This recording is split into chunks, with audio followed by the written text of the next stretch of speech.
I'm divorcing my wife after she invited her ex for dinner and humiliated me. Now everyone's saying I'm wrong for wanting out. We have a 4-year-old girl together, and Mary and I have been married for 5 years. She was an undergraduate, and I was completing my master's degree when we first met in graduate school. I quit my job after getting married, but I had to go back to work when our baby was 6 months old since Mary's salary wasn't enough to support the three of us. Many arguments resulted from that choice since Mary believed it was disrespectful to her in some way and demonstrated my lack of confidence in her skills. I tried to persuade her for weeks that this was not related to her ability and that, in my opinion, 2 salaries would be preferable to 1. After she learned she could take some time off work to spend with our daughter, she finally warmed up to me after being angry with me for a long time. The drawback was that I ended up doing all of the housework in addition to my job.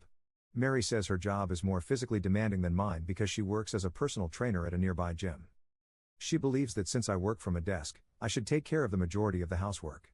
Despite working longer hours, she said, home chores shouldn't be too taxing for me because I don't perform much physical activity at work.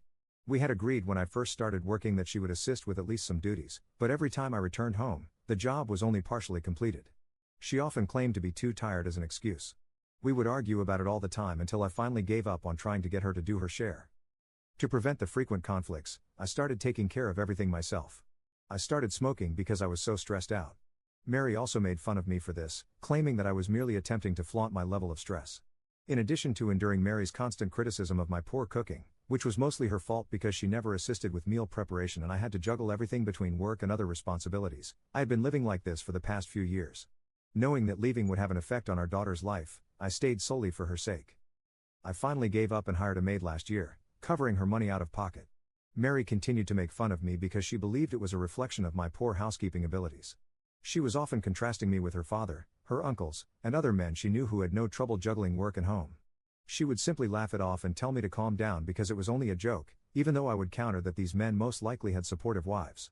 I would be much more enraged by that. We would occasionally have fun together, but the times she would irritate me were what I remembered, and I had been thinking about getting a divorce for a while. When Mary brought her ex-boyfriend, Luke, 28M, home for supper last week, I finally lost it. Her high school boyfriend, Luke, and she dated for nearly 6 years before splitting up because they were attending different universities. The first time she saw him was at the grocery store. He had just moved into our area and had asked him over for supper without even asking me. Even after our marriage, Mary's friends would frequently bring him up and make fun of her for it. So I knew these two were quite the item in high school. However, that didn't prepare me for her overly pleasant and flirtatious behavior during dinner. She was clearly attempting to irritate me, and it was succeeding. That was the second strike. Then the third strike, she began making jokes about what a messy house husband I would be and how fortunate I was to have my career as a justification. Otherwise, she wouldn't be able to explain to any of my guests why I'm such a bad cook. Because Luke is a stay-at-home father of 2 boys, she continued making jokes about how much better he was at everything than I was. She joked that I would never be caught doing anything like that after telling me that Luke was actually at the grocery store purchasing ingredients for a French dish he intended to prepare for his wife. It made them both laugh a lot. She also mentioned my smoking, claiming that I was only trying to flaunt my stress levels, much like Luke, who was flawless at everything. I was fighting back tears by that point, but I chose to smile through it all because I didn't want Luke to get the pleasure of seeing me cry. I decided to leave after serving them ice cream for dessert because it was an embarrassing experience. I waited until Mary went to bed that evening. This wasn't odd because I typically clean the dishes at night and don't go to bed until she's sleeping. I packed some clothes and other essentials for our daughter and myself, booked a cab, and went to my parents' place as soon as she started snoring. By the time I arrived, it was almost midnight. I started crying as soon as my father opened the door, and I attempted to explain. My little girl, who was irritable and perplexed, started crying as a result. Since I wasn't sure whether Mary could take good care of her while I was away and I didn't want to leave her to find out, I had to bring her along. Without asking, my parents took us in, and when they put my daughter to bed, I was at last able to collect myself and tell them everything. Mary called me in a hurry the following morning to find out where I was. The worry in her voice vanished, and she burst out laughing when I told her the truth and announced that I was going to file for divorce. She advised me to just come home and stop the turmoil. I became so enraged by that I began ranting at her, accusing her of being a misogynistic, lazy, selfish, and inept woman. She finally appeared to get that I was serious when I told her that I would rather be single for the rest of my life than return to her. She began arguing with me on the phone, accusing me of exaggerating and making a huge fuss out of nothing rather than offering an apology. She asserted that there was no need to take things personally and that her jokes were merely an attempt to lighten the atmosphere around Luke. The problem is that her jokes weren't hilarious. They were nasty and cruel, especially considering that I was already making every effort. Every day, she simply continued to test my limits. She began acting like the victim when she realized that this was more than just a joke, saying that I had been plotting my departure for some time and that this was the final straw. Currently, all of our friends are texting me to tell me that I should prioritize our family over myself and not allow a few dumb jokes to ruin our marriage. Everyone keeps saying that I shouldn't ruin a home over some jokes, even though I've attempted to explain that there are a lot of things they don't know. Some people seem to feel more at ease when I posted an explanation of all I had previously discussed. Mary also noticed it and remarked that I should have notified her if these were my issues, and she would have taken care of it. I've been telling her these things for years, but it hasn't changed, so it's absurd. I just finished, and it felt like I was speaking to a wall. But following that post, she began to insist that she only needed one final shot to make it work and that she would change and get better. She convinced some of our acquaintances to try to convince me to stay by telling me that she would undoubtedly improve and make a fantastic wife. However, it irritates me that she is continually bringing up our friends. She seems to be using a deceptive and immature strategy, peer pressure, to try to talk me out of pursuing a divorce. Over the past few years, I've given her numerous opportunities to get better, but she's never done so. So I don't think she's capable of changing anymore. Even if I stayed right now, I'm confident that she would attempt to make a sincere effort for a few months before reverting to her previous conduct. I'm tired of being a single father even though I have a spouse, and I'm not getting any younger. She's hardly the ideal role model for our daughter aside from anything else. I most certainly do not want my daughter to grow up in a home where Mary's kind of behavior is accepted. For the sake of my daughter, I stayed with her for a very long time, and now I'm leaving her for the same reason. I filed for divorce 2 days ago, and she was served today. She is upset primarily because she never wanted a divorce in the first place and because I have asked to keep the house where we lived and filed for full custody of our daughter or sell it and divide the proceeds 60-40, with me receiving the larger portion. Since both of our parents gave us the house as a wedding present, I believe it is only just that I keep it or that we divide the proceeds from its sale. Because of all the labor and effort I've put in over the past few years, working full-time, raising my daughter, and handling all home chores without her assistance, I feel that I should be given the greater part. I believe the petition is quite reasonable because I'm not even asking for alimony. Even though I want a divorce, Mary claims I'm being unfair and that I shouldn't have asked for full custody because our daughter is equally hers and mine, which is reasonable, but I don't believe she's capable of being a mother. She may still visit and see her daughter whenever she wants to. I haven't attempted to take away her visiting privileges. She simply does not have her on a full-time basis. After she was served, she called and said I was being crazy and that this was a terrible overreaction. She claimed that since I was requesting full custody in the house, she already didn't agree with the divorce and had good reason to think I was being irrational. It was really embarrassing when she broke down in tears on the other end when I stated that I had thought a lot about it and that it hadn't been easy for me either. It's very clear from everything I've written that Mary isn't a particularly emotional person, so her breakdown is a huge issue. She was crying and told me, very dramatically, that she had taken everything for granted because she never thought she could bear to lose me one day. She pleaded with me to give her one final opportunity to demonstrate her ability to be a wonderful mother and wife. I had to let her know that my decision was definite and that she had come to the realization a bit too late, even though it was really difficult for me to do so. I couldn't simply return to the life. It was strange and uncomfortable for me to have to stay on the phone and try to comfort her for the following several minutes as she began to cry even more.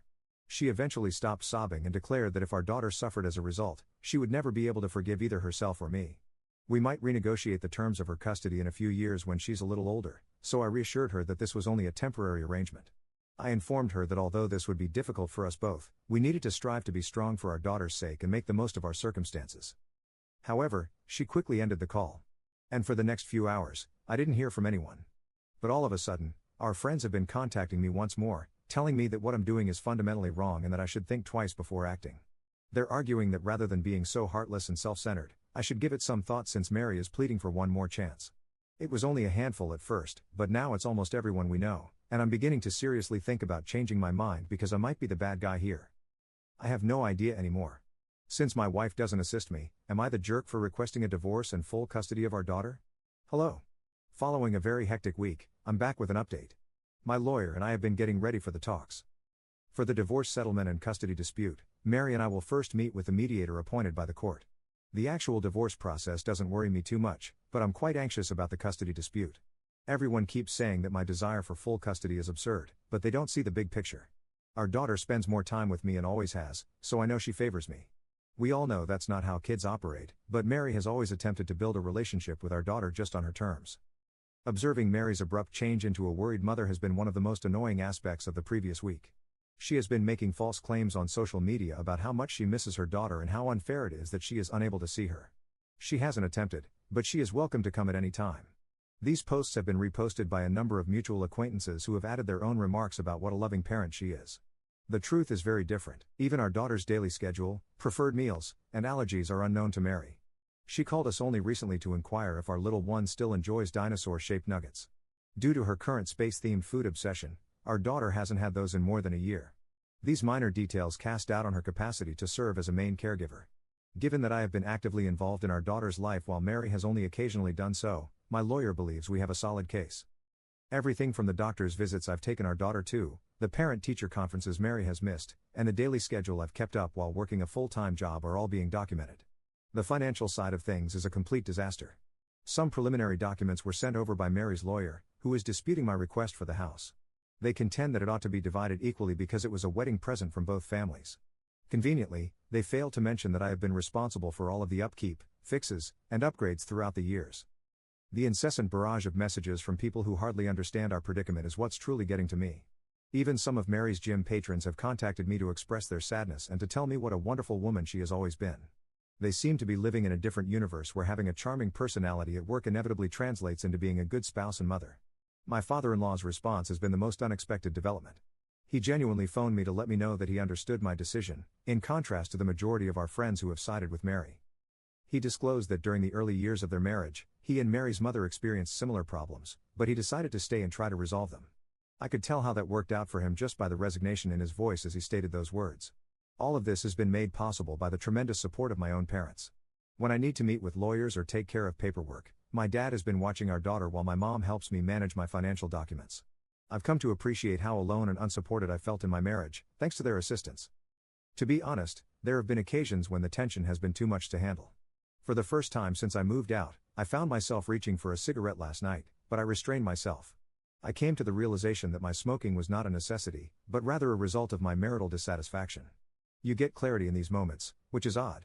Late at night, Mary has begun texting me lengthy texts that range from tearful pleas to irate accusations. She mentioned in her most recent message that she has been learning how to properly do washing and cooking by viewing tutorials. If it weren't so depressing, it would almost be humorous. At the age of 28, she is only now choosing to develop these fundamental life skills. Screenshots of Mary's private social media posts, in which she offers her perspective, have been sent by several mutual acquaintances. She presents herself as a loving spouse who was taken by surprise by a husband who had never expressed his displeasure. People are accusing me of being cold-hearted and speculating that I may be experiencing a midlife crisis in the comment section. That one made me laugh. It seems like I'm already experiencing a midlife crisis at the age of 35. My lawyer told me not to react to any of these provocations, but to record everything. He claims that when she engages in this type of deceptive behavior in public, it actually helps our cause. It's difficult to avoid feeling under attack from all sides, though.